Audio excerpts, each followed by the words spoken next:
I think what was really stressful about a few weeks ago was just there's a lot of unknown, and there was just a lot of not knowing, and I was getting caught up in my own head around, I guess it was that lack of direction from more on the work side of things. I don't have full confidence that those things will change, but I think where I've really kind of pushed through and really, strived for is to it's been a lot of reflection, and it's what I've said over the past long weekend was it's just been a tremendous privilege to have done the work that I've done in this small community, and I'm not asking for any acknowledgement from anyone, but it's just, I feel that I can walk away knowing that I left a mark here to improve kind of, the whole health, access to healthcare here on the Central Coast. It was huge for me as someone, born and raised on the Central Coast. It was important for me to bring some of the skills that I've learned in school and work back to the community I was born in, and I feel in my last few years here I've left that mark. And it's just it's time to move on and make a different mark somewhere else. So and what I'm most excited about that new journey is that it's a bigger system. It's a bigger opportunity to really leave some marks in the world, and it's really focused on Indigenous health, which is that for me is very exciting.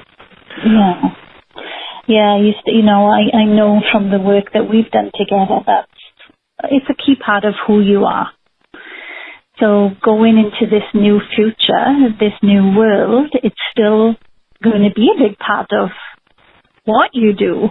Yeah. So how does the who you are and what you do converge? Yes, exactly. I find that the most meaningful things that I've learned in my kind of roles in healthcare is that there's a tremendous, I feel like I'm learning all the time. I work for organizations where often I hear it, they say they're learning organizations, which makes a lot of sense because we're all learning as we move along. I think what's really powerful though for me is really paying attention to mastering what I do. It's not that I'm a perfectionist, it's just that I do want to master kind of, my responsibilities where they're going to be meaningful and impactful in the long run. And that's something that I'm looking forward to as well. And also continuing the leadership work that I aspire to do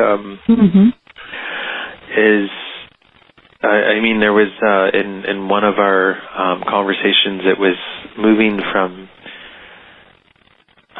leadership from doing to being a leader. And so I feel like I'm going to take a really great opportunity in my next role to lean into, instead of the doer, doing, is to just really focus on being a leader and then really supporting my reports in a way that I really would appreciate being supported. And so I think that's my hope, is that I get to be that leader that, where there's not a lot of questions and not a lot of frustrations. I want to have that good trust and that good framework around building relationships and, allowing people to make decisions as well. I don't have to always make the decisions, and I feel like my new role is going to give me a lot of those opportunities. So there'll be a lot of strategic business happening, so I will have to put on a different hat at different times. But I think the biggest thing that I've learned in my coaching as well is I've often heard you say that let's take a deep breath. So taking breath and then refocusing. And so my goal as I head into this next role is to do way more of that almost daily at work. And so, that for me is very meaningful and very exciting, actually. Yeah. So that deep breath, that mastering, the being piece, I heard you say that. And I'm wondering how this, what you just said, connects to the alignment to your vision that we talked about at the beginning of the call, and how you could take that forward. Yeah. When I go back to my last vision statement that we worked on, it was really, there were I think a lot of what we've been talking about is in the document. It's worded there, but I feel like as I head into a new role, I actually have tools. I'm bringing these tools at the outset, which is very exciting because I didn't have these coming into any other role in my career. So I feel it's just, it's like kind of juggling a lot of balls right now. And change is so good. I'm looking forward to change and a new momentum. And so I think what served me really well is before I start the new role is to redevelop my vision statement so that it's fresh and clean right at the beginning. And really surface a little bit more of what we've talked about today so that I could, continue to build on it. I think that, if that makes any sense. Well, does it make sense to you, Gary? Because that's what's important, right? Yeah. Think about what you just said there and ask that question of yourself. Yeah, I feel it's going to be a tremendous opportunity because I've never had these tools before.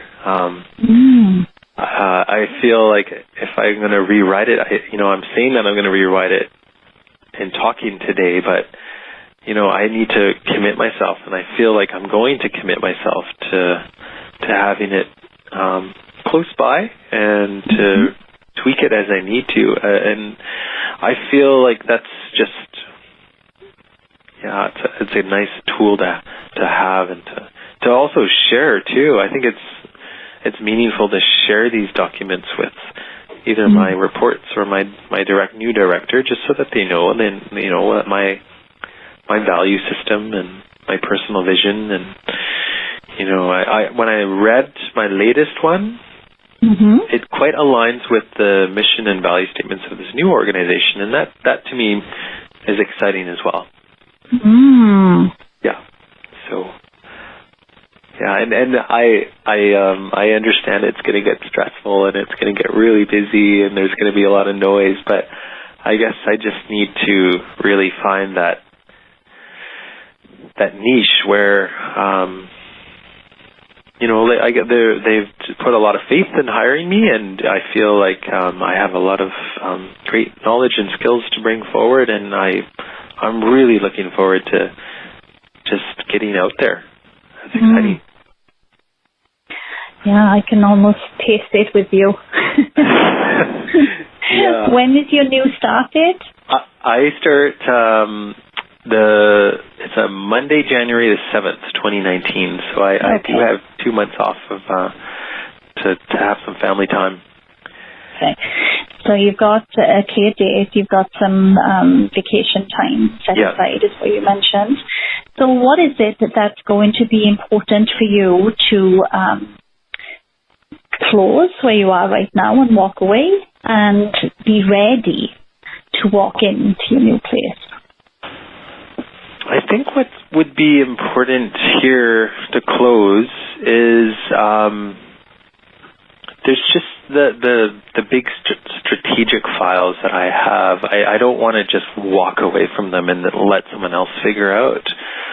I will leave some access to drives, but also I am working on a finalized report for the next person to pick up. So I think what's really important for me is to get a lot of the strategic stuff down on those files for all of my departments and to highlight recent successes and challenges. I don't need to go back. I don't think I need to go back for my whole time here, but recent successes and challenges. And then for the next part, I think it's just having an open